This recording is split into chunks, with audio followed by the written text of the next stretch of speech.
Thank you guys for being a part of this today. Before we get into the meat of this, let's start off with something a little bit light. You guys have heard me talk a lot about this, so this is, and you know that I'm very passionate about this topic, so this is just a little bit more information to help you along here. So let's start off with, I know you all, so I don't need to know your names, but tell me someplace that you'd like to travel. Ireland. I knew you were going to say that.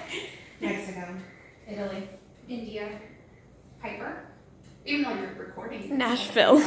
Nashville. Well, at least you know how far.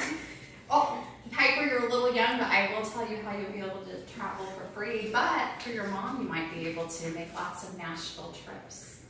And she can get in my car. I'll take her. Yeah, absolutely. Absolutely. It's a road trip. Let's just all go.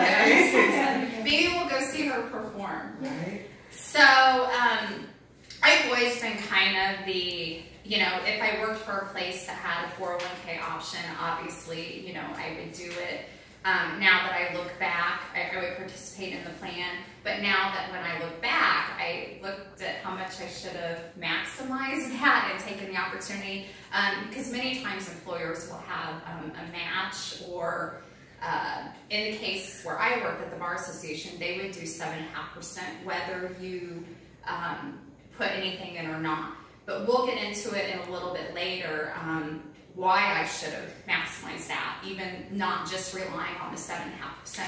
But there's also good news for people like us that work in social service, that, because I know you're like, well, we don't have a 401k plan. But there's still definitely a lot more things that you can do. So we're going to talk about the objectives of this training. We're going to go over the 10 important steps toward achieving financial independence. We're going to identify areas to save, your everyday expenses, and then we're going to talk about, of course, the benefits of saving. So it's definitely a long road for many, because the traditional retirement age is 65. I mean, that's what many times when you meet with financial advisors, when they're setting up your plan, that's, okay, where do you want to be at? And they're kind of doing their calculations based on you retiring at 65. But even whenever you get to 65 years old, 20% of Americans aren't saving anything. And then only 60%, you know, claim that they have saved about 15% of their earnings. And then, of course, over 40% of Americans have less than $10,000 in savings for retirement. And that's the norm, you know. Lots of things come up in life, and I think that many people, you know, in our society, we're just trying to get by today, not really thinking about the future. But many times as you get older, then you're thinking about, oh great, I'm approaching retirement. What am I going to do? So, what have you guys learned about retirement, like when you were younger, or even now, from your parents or friends? What are some of the things that you've been taught, or have you? Were you ever, did your parents or anything, you know, ever talk about when you were younger? No.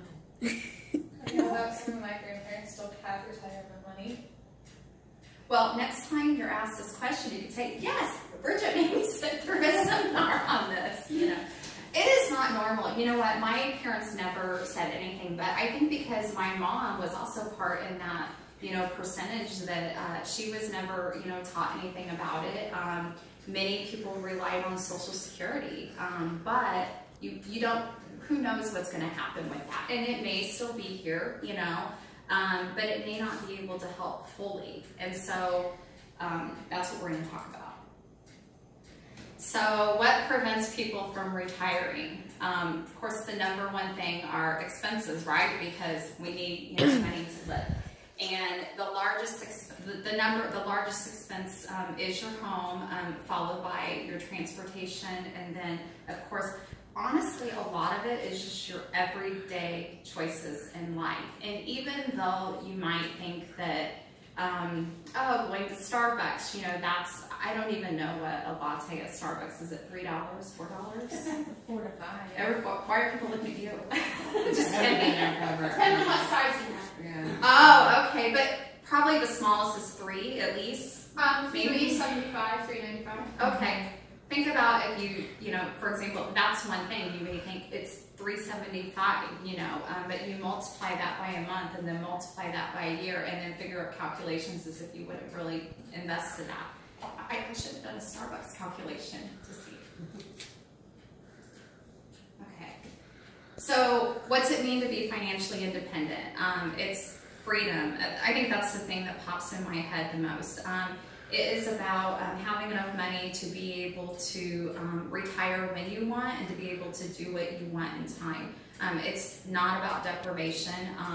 It's about, you're still doing the things that you value the most, but the thing that we can't get back is time, And, many people, it's like they're working, and they think, I wish I would have done this sooner, or I wish I would, we could all say that, but that's what it is. I mean, I'd love to be sitting on a beach right now and knowing that I'm just living off my, investment income and, but you have the choice to work. So it's not about just retirement, from working all together. It's about you have the choice to work. I mean, and there are many people that are financially independent. They choose to work. And I think that you have a much different attitude if you're working because you want to, as opposed to, if I don't work, this is not going to pay my mortgage. Okay, so you are considered to be financially independent when you save 25 times your annual expenses. That sounds overwhelming right now, because if you think about what your annual expenses might be and then multiply that about 25, I know whenever I first started looking at that, I was thinking, okay, but how does a person get here? And you no longer need to work for money. You never run out of money. And you can withdraw investment accounts to cover other expenses. So basically what this money is it's exclusive of any other income, meaning like you're working because you want to work. But you don't need that income because you're already financially independent. So on your, as I mentioned, on your path to financial independence, it's not about deprivation. I love to travel. That's not something that on my path, like I'm willing to wait 15 years to do, because life is short. We all never know. It's really just about being intentional with your money and figuring out ways, okay, I enjoy this, how can I do it? And finding alternatives to do it. So it's about making smart choices. It's about cutting back on unnecessary expenses, which we'll go into. And it's really more about focusing on happiness, not stuff. I got in a conversation with someone, we were talking about Christmas, and I used to really go all out, I used to go all out, and that's okay if you do. That could be something you value. It's about stuff that you value. But anyway, I honestly like thinking back, how many people can think back to their childhood and think about, you may remember one or two gifts that you really enjoy, but you're probably not remembering about, the particular, the 20 Barbie dolls you got, or, whatever else. But you think about how much money that stuff costs. You don't need stuff to make you happy. That's the whole point of this. As I mentioned, it's about time. It's focusing, it means you have the option of, what you want to do in life because you have the time to do it. So it's kind of like maybe you enjoy working, but you could, I don't know, you feel a little bit more, Amy, if you were financially independent, I don't recommend you do this because I do need you. No, but there's more flexibility. So you could go to your boss and say, Linda, cover yours. You could go to your boss and say, you know what, I can't work, 35, 40 hours a week. I really want to travel, but I do enjoy working here. I'll give you 20. They can take it or leave it, but I think that you have more the guts to do that, because if they say no, then you can decide then. You can quit and find somebody that will give you that option. So kind of gives you a little bit more guts to do that. Okay, now we're going to get into the 10 important steps. And you don't have to write this down because I put all of that in there for you. A lot of that's in the PowerPoint. When we get to and I will send you guys, I can email you the PowerPoint too, because it has a lot, my PowerPoint has a lot more information about the credit card information. to it because I knew you were really interested in it, talking to you. So, number one is eliminate consumer debt. That is definitely the number one thing. Your investment philosophy, which hearing that can seem very overwhelming. It really can, because it's okay, there are so many options. What do you do? We're going to kind of streamline that. It's your savings rate, how often you're saving. It's about minimizing taxes, low-cost housing, low-cost transportation, reduction in grocery and restaurant expenses, reducing other monthly expenses. So again, it's reducing those, monthly things. And I don't know, does anybody do a budget or anything? I do. Okay. When you first started budgeting and really kept tracking your expenses, were you surprised at how much you think about nickel and diming, gas. I spend a fortune in gas. Of course, can't really help it, or if someone calculated how often they go to Starbucks, for example. Side hustles, which we'll get into that. That's kind of how to advance your reaching financial independence. I think they said that the average millionaire, I heard, has 7 different hustles, basically what they call it. And then travel rewards, because you gotta have fun, right? Otherwise the rest of this would seem kind of boring. Okay.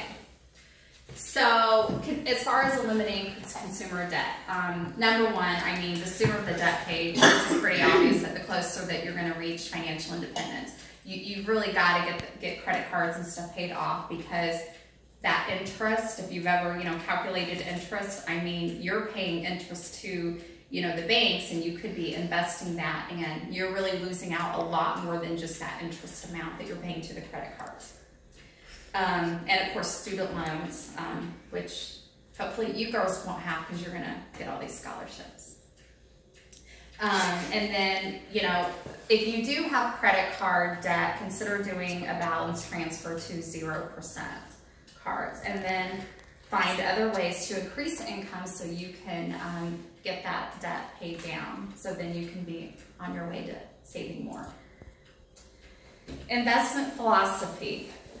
These little things crack me up. I think that's like a guy with a walker, maybe. Looks like it. But you know how you input something in there and it just shows up? Okay. So, number one thing, pay attention to investment fees. This is actually something that I learned with Jay, because I thought, okay, I have my investments through Thrive Financial. I don't know if I should have mentioned that, but anyway, I have my investments through them, and he was like, Bridget, have you looked at your fees? I'm like, I've never looked at fees. I just look at if it goes up or down, if it's good or down.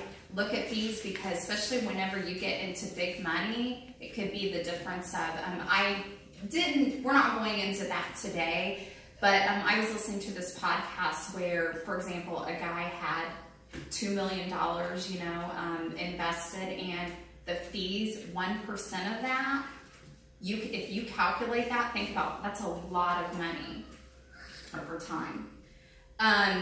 Low cost index funds, because they don't have the big fees. That is probably the number one thing. And Warren Buffett, he has said that the number one thing that you can do is invest in low cost index funds. Well, I'm thinking if it's good enough for Warren Buffett, it's good enough for me. And that is Vanguard FTSAX. That is their total stock market fund. They're also, we like Vanguard a lot, because you can manage it. It's easy to understand what you're doing.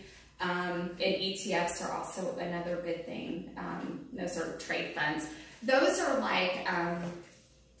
if you do the stock market, you buy stock in a company. Well, the ETFs, it's like a group of a bunch of stock, a bunch of different funds together.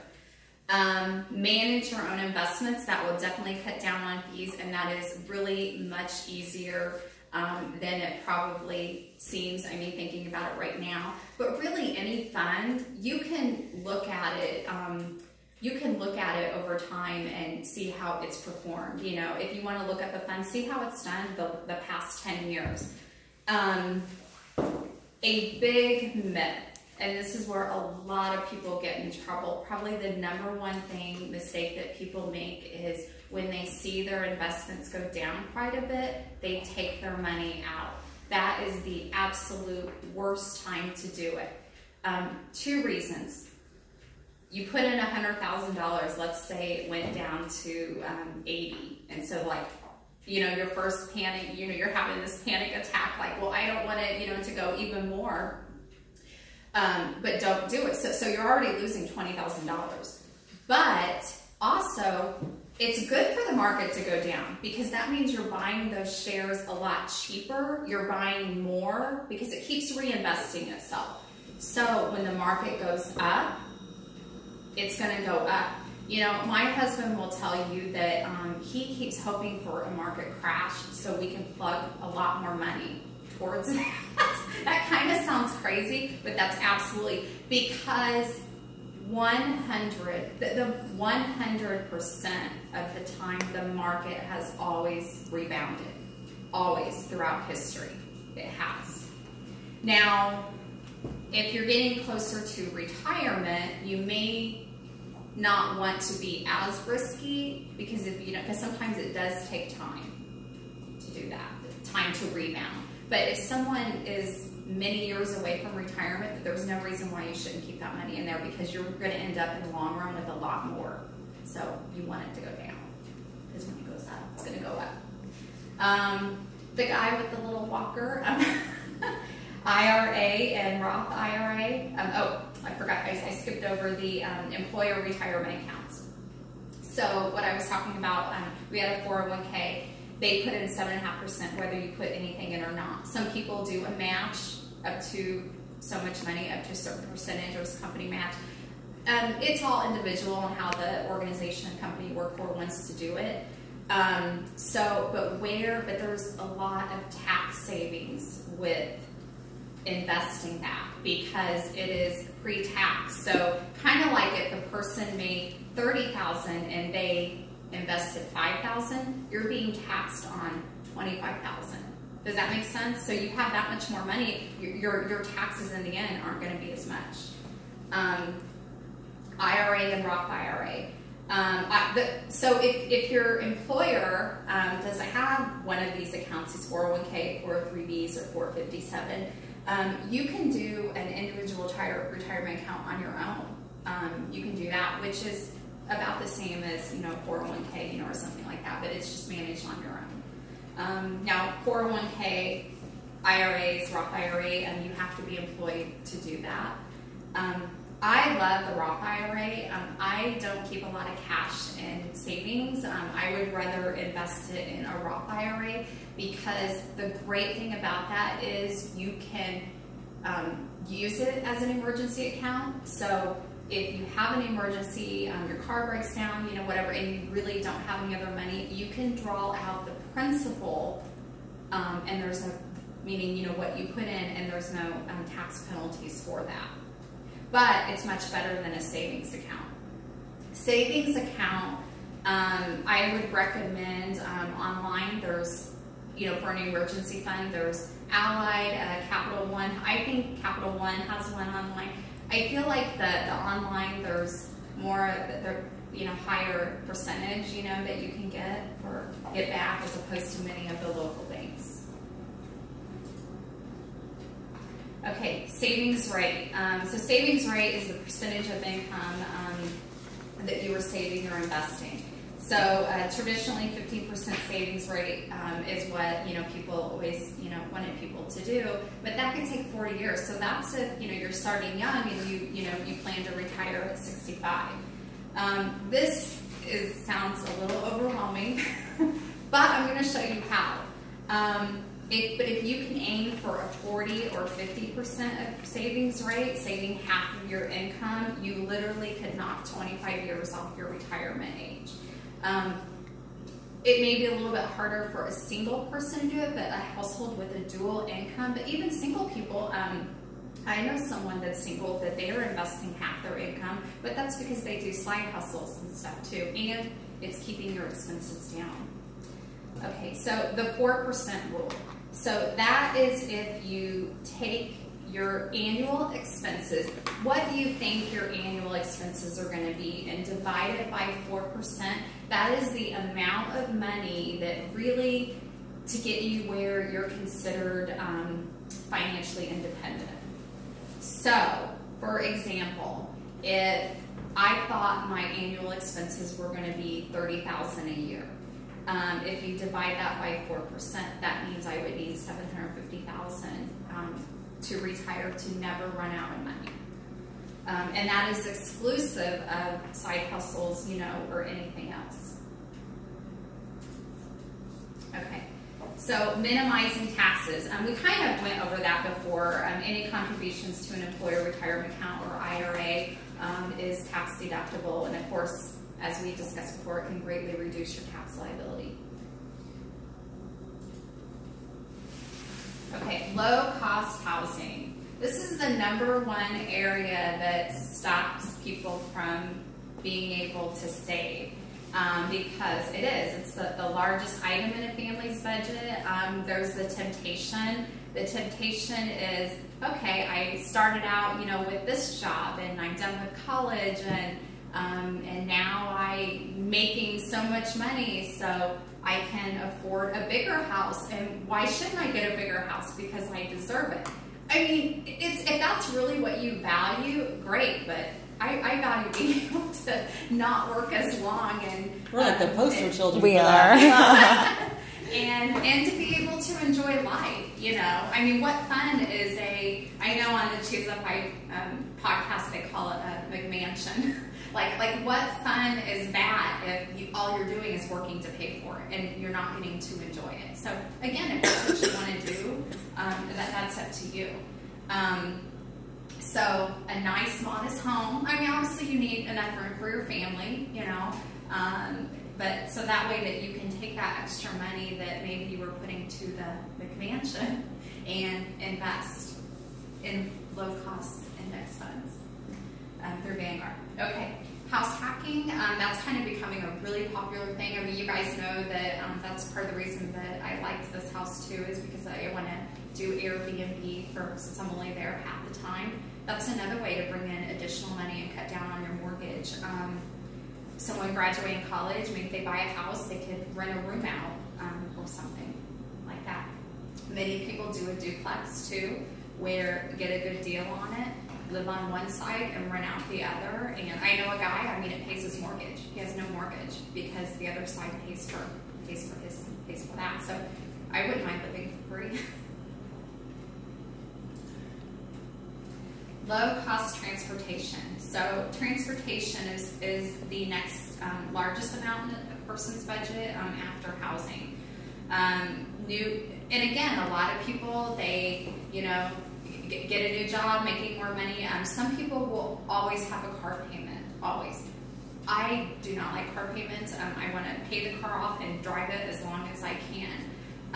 Many people, like in the podcast for financial independence, and a lot of them, what they call the millionaires next door, you don't even know it because they might be driving a 14-year-old Toyota Camry that has 300,000 miles or something, and they can afford whatever car they want, but they don't. They choose to save their money. You don't have to keep up with the Joneses, basically, unless you want to. That's your thing. They buy gently used cars with good gas mileage. That's the best choice. Pay off the car as long as possible. Or there are this cracks me up. Other options to driving: taking a bus, riding a bike, or Is that a horse? It's a horse or donkey or something. It just put it there. Well, like that's another option for transportation. Depending where you live. Yes, ride a bike, take a bus. I don't know where the horse lane is. I don't know. I have to keep it in there. I thought that was just Lots of small towns have them. Do horses have to obey traffic laws is my question. They do. Go to where they have like the Amish living. Oh. They have horse and buggies. They have to obey them. Oh yeah, that's a huge like Arthur. That's a huge population. Camel, you know, whatever. Go. Yeah. Or you could be like Amy, who lived next door to work. I mean, that'd be a little silly if she drives, you know, over 2 feet away. Reduction in grocery and restaurant expenses. This one always amazes me. This is something, I used to go to Hy-Vee and I don't even want to know what I used to spend on a weekly basis. This is probably one of the biggest things outside of houses, well, and cars. So I guess all of it, you know, goes together. But it's nothing for a family of four. I've heard them spend $800–900 a month on groceries, and that just sounds crazy to me. But what do you guys think you spend on groceries a month? I spend $400 in my budget, $200 every 2 weeks. We eat out too much. We eat out way more than we should. Well, and that's definitely, I know that on some of the Choose Up Buy stuff, I keep referencing that, it's Choose Financial Independence, and that's where I cracked all of this information. I definitely learned a lot. But they try to aim for $2 per person per meal. It's not always going to happen that way, just kind of an average. But you think about it, with smart meal planning, it's not that hard to do. You're really good about not eating out. Well, and leftovers, if you're okay with leftovers, which I actually like better, you know. And then, so instead of going out for dinner sometimes, you know, invite them over for wine and hors d'oeuvres and play a game. And, you know, by the time you go out and one glass of wine leads to the next, and that can really, you know, add up. So other ways to reduce monthly expenses. You know, this is a big thing. I mean, I honestly know more people getting rid of premium cable, so that's a good thing. I know I mentioned to you girls before that one of my friends was paying over $200 a month on cable, is what she said. And I'm like, I think Netflix, I have Netflix, Sling, and internet, and I think I spend $70 altogether for those. But yes, Netflix, Hulu, Sling, Amazon Prime over premium cable. I think with all of the options available today, I mean, it's really kind of silly. You're just throwing money out the door. Compare internet prices. Compare cell phone providers. I don't know. Is Republic Wireless an option around here? Have you guys heard I've of never that? heard of it. I know on the East Coast where it's literally like $15 a month. Because I've seen more people, but I haven't seen that here, so I don't know if that's an option here. But still, there are still other ways that you can cut down on your cell phone, you know, provider, and they have the different packages, you know, and it's so competitive anymore, so like with anything else.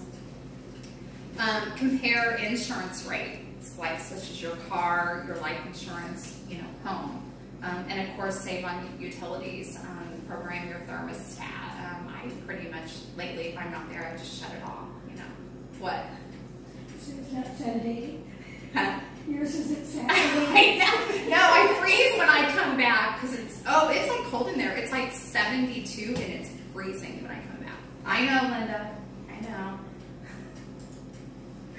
Okay, side hustles. Side hustles are really huge in the FI community. The side hustles, that's anything you do in addition to make money outside of your regular job. It could be cleaning an office. It could be an Etsy store, Airbnb, like we discussed, rental property, teaching online, you know, creating a podcast or blog. Can you guys think of anything else? Babysitting.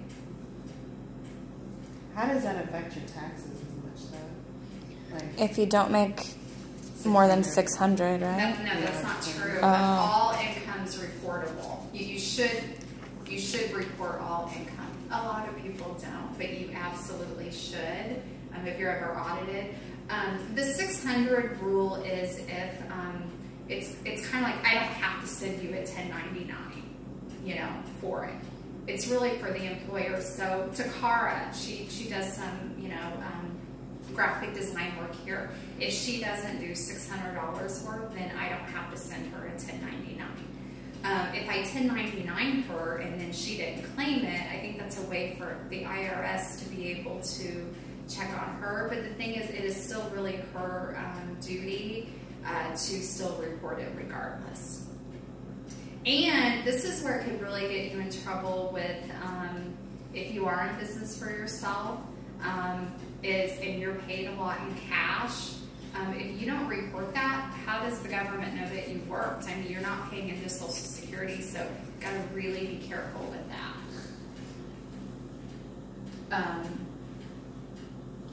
Let's see. We can kind of talk a little bit more about that. Okay, so, okay, travel rewards. This is all you guys really care about, right? Yeah. Okay, so now here's the thing. Put all of your eligible expenses on travel credit cards, and we'll kind of get into more to what some of those cards are. Now, if someone has a problem paying off their balances on their credit cards, this is not for them.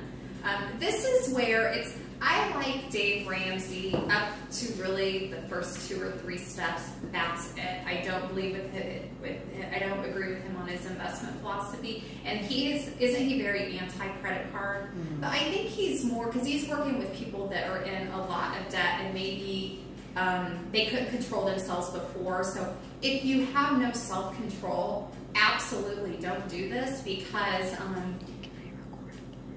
those points really, I mean, it's kind of like why would you want to get 2 or 3% back or 6% you back on your credit card if you're going to pay that much more in interest? There's no point, right? It's the same thing with this. I mean, so you're, you know, $2,000 trip to Ireland, you know, you might get it with these points, but is it going to cost you, you know, a lot more in interest? I mean, is it going to cost you $3,000? You might be better off if that was a situation to just put the money back.